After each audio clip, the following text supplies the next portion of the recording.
अस्सलाम वालेकुम dear student, कैसे हैं? उम्मीद है सब खैरियत से होंगे। अच्छा बच्चा, आज का लेक्चर नंबर 14 जो है वो मेरा है स्टैटिस्टिक्स का प्रोसीजर एंड न्यूमेरिकल है। किसका? टी टेस्ट का। फॉर म्यू सिग्मा के लिए सिग्मा किसी की वैल्यू किसी सिग्मा किसी एक वैल्यू के ऊपर हम क्या लगाने जा रहे हैं? टी टेस्ट लगाने जा रहे हैं सिंगल मीन के लिए। तो प्रोसीजर सबसे पहले मैं लिखूँगा टी टेस्ट का, उसके बाद मैं इसका क्या करूँगा, न्यूमेरिकल करूँगा। सबसे पहले क्या है जी, पहला स्टेप क्या होता है, जैसे हमने जी टेस्ट के अंदर लिखा था, टेस्ट ऑफ हाइपोथेसिस था। सबसे पहले हम क्या लिखेंगे, इसका मफरूज़ा लिखेंगे। जो पहला स्टेप है, इंपॉर्टेंट स्टेप है। इसके यहीं से हमारा क्या होता है कि टेस्टिंग स्टार्ट होती है, इसलिए इसका ख्याल करना है। इसको आपने बिल्कुल ठीक लिखना है। अगर ये ठीक ठीक लिख लेंगे तो बाकी भी आपका काम क्या हो जाएगा, ठीक हो जाएगा। अगर इसमें मिस्टेक होगी तो आपका क्या होगा, क्वेश्चन गलत होगा। आप सबसे पहले देखें, एच नॉट लिखते होते नल हाइपोथेसिस है। एच नॉट में जैसे पिछले जी टेस्ट के अंदर मैंने बताया था, पिछला लेक्चर जो मेरा हुआ था लेक्चर नंबर 13 था, जी टेस्ट पे था। जी टेस्ट के अंदर भी सेम यही प्रोसीजर था। कैसा? T G is equal mu is equal to mu naught, और mu less than equal to mu naught, और mu greater than equal to mu naught. अब देखें, एच नाट के अंदर बेटा इक्वलिटी का ही साइन आएगा।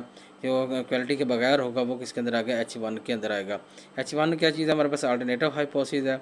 Mu not equal to mu naught होगा, अगर इक्वल है तो नॉट इक्वल आएगा, लेस देन इक्वल टू हो तो ग्रेटर देन आएगा, अगर ग्रेटर देन इक्वल टू तो क्या आएगा, म्यू लेस देन आएगा। ठीक है, हो सकता है कि इक्वल के साथ ग्रेटर देन का भी साइन आ सकता है, इक्वल के साथ लेस देन का भी आ सकता है। इसके साथ ये तीनों में से एक आ सकता है। ये भी आ सकता है, ये भी आ सकता है, ये भी आ सकता है। अब इन दोनों के साथ क्या होगा, इसके साथ हमेशा यही आएगा, इसके साथ ये दूसरे नहीं आएंगे। Greater than mu greater than equal to है, इसके साथ हमेशा क्या आएगा, लेस देन का ही आएगा बेटा। ठीक है, ये याद रखिएगा। उसके बाद लेवल ऑफ सिग्निफिकेंस है। Level of significance Z test वाले मैंने लेक्चर के अंदर बताया था। लेवल ऑफ सिग्निफिकेंस क्या होता है? अच्छा, लेवल ऑफ सिग्निफिकेंस अल्फ़ा से ज़ाहिर करते हैं। अगर हमें ये अल्फ़ा दिया हो तो ठीक है, ना दिया हो तो हम अपनी जो भी अल्फ़ा की वैल्यू जो होती है वो 0.05 लिख लेते होते हैं। इस पर हम क्या करते हैं, टेस्टिंग लगाते हैं।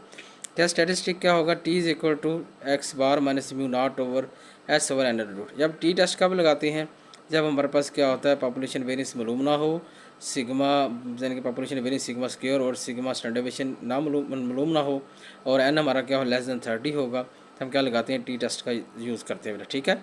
अच्छा, उसके बाद क्या कैलकुलेशन आती है, we calculate the value of T. ठीक है, हम वैल्यू कैलकुलेट करेंगे फ्रॉम द गिवन डाटा। जो हमें डाटा दिया होगा उसकी बेस पे हम क्या करेंगे, इस टी टेस्ट का जो फार्मूला है, टेस्ट स्टैटिस्टिक का, इस फार्मूले से हम क्या करेंगे, टी की वैल्यू फाइंड कर लेंगे जी।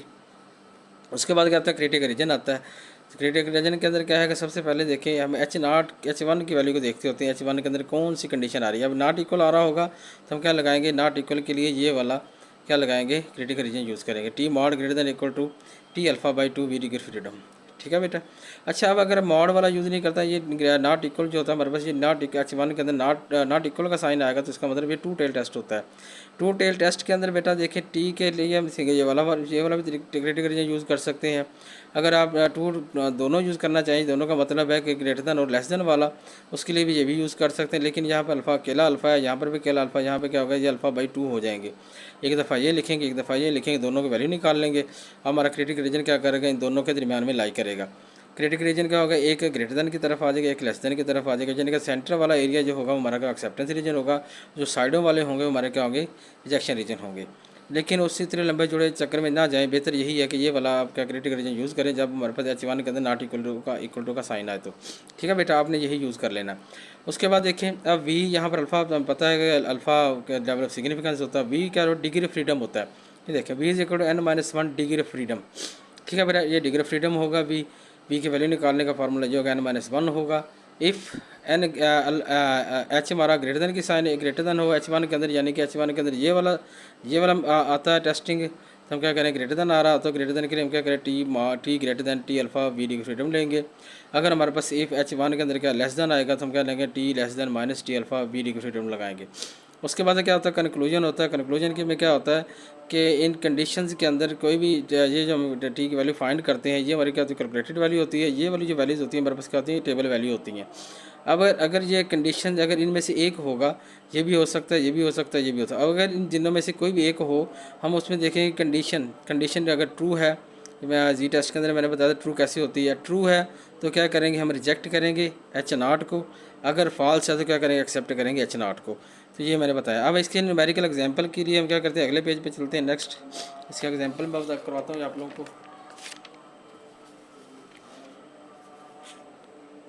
न्यूमेरिकल एग्जांपल क्या है बेटा, क्या एग्जांपल है, ये इंपॉर्टेंट है। ये एक पेपर के अंदर से लिए मैंने। जो पास पेपर है जीसी का बायो स्टैटिस्टिक्स का, उसमें से मैंने ये क्वेश्चन लिया।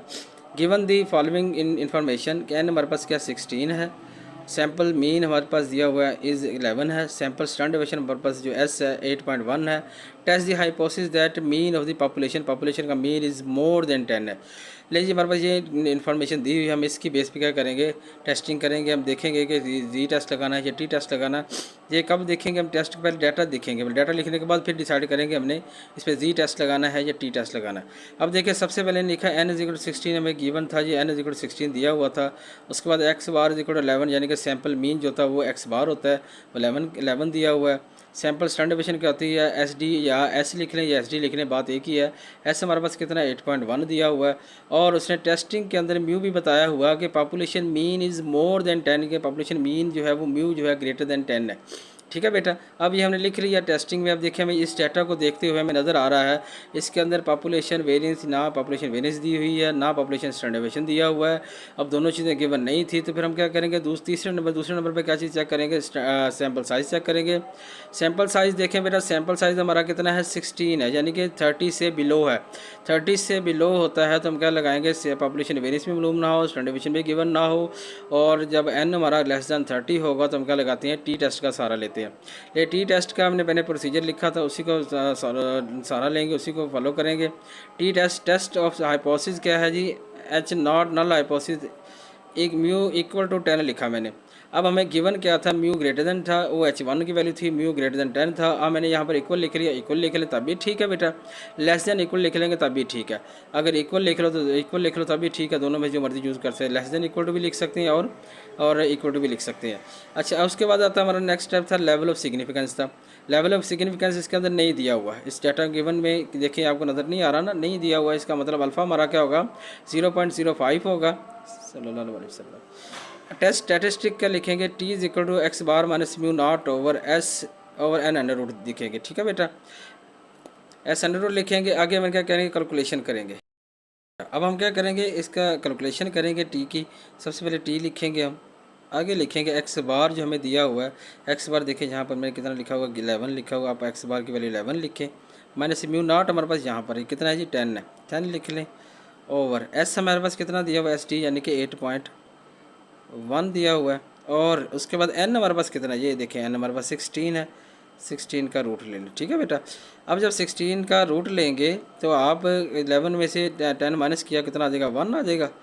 आगे मल्टीप्लाई, भाई ये 16 का हमारे पास क्या है, थर्ड बटे में है, तो थर्ड बटे में है तो हमको ऊपर जाकर आ जाएगा मल्टी बजेगा। 16 का हम रूट लेंगे तो कितना आएगा, 4 आएगा, यानी कि इसका रूट लें आप 16 का, यहाँ पर कैलकुलेटर के ऊपर भी देख लें आप लोग, 6√16 करें, कितना आ रहा है हमारे पास, 4 आ रहा है, तो 4 लिख दिया हमने। 16 यहाँ पर आप क्या करें, 4 थर्ड, 16 थर्ड बटे में था, ऊपर जाके आ जाएगा मल्टीप्लाई हो जाएगा, आंसर कितना आ जाएगा, 4 ओवर 8.1। अब क्या करो, इसको सॉल्व कर लें आप लोग, तो क्या आ जाएगा जी हमारे पास, 4 मल्टीप्लाई 1 करेंगे तो 4 आएगा। अब 8.1 पे डिवाइड कर दें, डिवाइडेड बाय 8.1, तो हमारे पास क्या आंसर आ गया जी, इसमें 0.49, कितना आंसर आ गया जी, 0.49 आ गया। तो अब 0.49 यहाँ पर टी की वैल्यू लिख लें, टी इज़ इक्वल टू 0.49 आ गया हमारे पास। टी कैलकुलेटेड कितना आ गया हमारे पास, यहाँ पर छोटा सा सी लिख लें। चलिए यहाँ पर आ गया है जी, T C greater than T alpha हमारे पास 0.05 है। अब v निकालना, तो v की वैल्यू यहाँ पर निकालने n-1 होता है, तो v इज इक्वल n हमारे पास कितना है जी बेटा, 16 है। 16 में से 1 माइनस करें कितना आ जाएगा हमारे पास, 15 आ जाएगा v की वैल्यू। अब ये v आप साथ इसके लगा दें 15, तो अब क्या करें, T C calculated greater than, अब 0.05 को किसी के अंदर देखेंगे, 15 के अंदर चेक करेंगे। ये देखिए ये हमारे पास क्या है, 0.05 आ गया। इधर आप देखेंगे 15, ये डिगर फ्रीडम हमारे पास।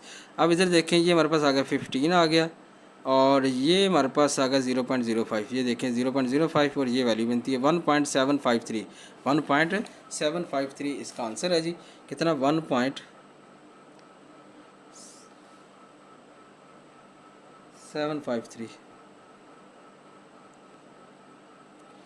ये आ गया। अब देखें कैलकुलेटर वैल्यू निकाल ली। अब यहाँ पर चेक कर लें, यहाँ पर वैल्यू निकालने के बाद हमने कंक्लूजन लिखना होता है, तो यहाँ पर मैं क्या करूँ, रफ फॉर्मूले के अंदर लिखूँगा, ये चेक करूँगा कंडीशन के ट्रू है या फॉल्स है।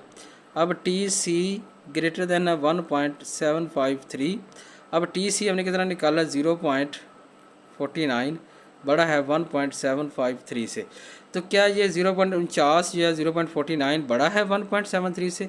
नहीं बेटा, ये क्या है, कंडीशन क्या हो रही है, फॉल्स होती है, इसका मतलब फॉल्स हो रही है। 1.753 क्या बड़ा है, 0.49 छोटा है, ये कंडीशन क्या हो रही है, फॉल्स। क्या हो रही है, सो वी एक्सेप्ट करेंगे H0 को। फिर हम क्या करेंगे, अब मैं कंक्लूजन के अंदर, ये रफ अमल था मेरा, क्या था, रफ अमल लिख लें,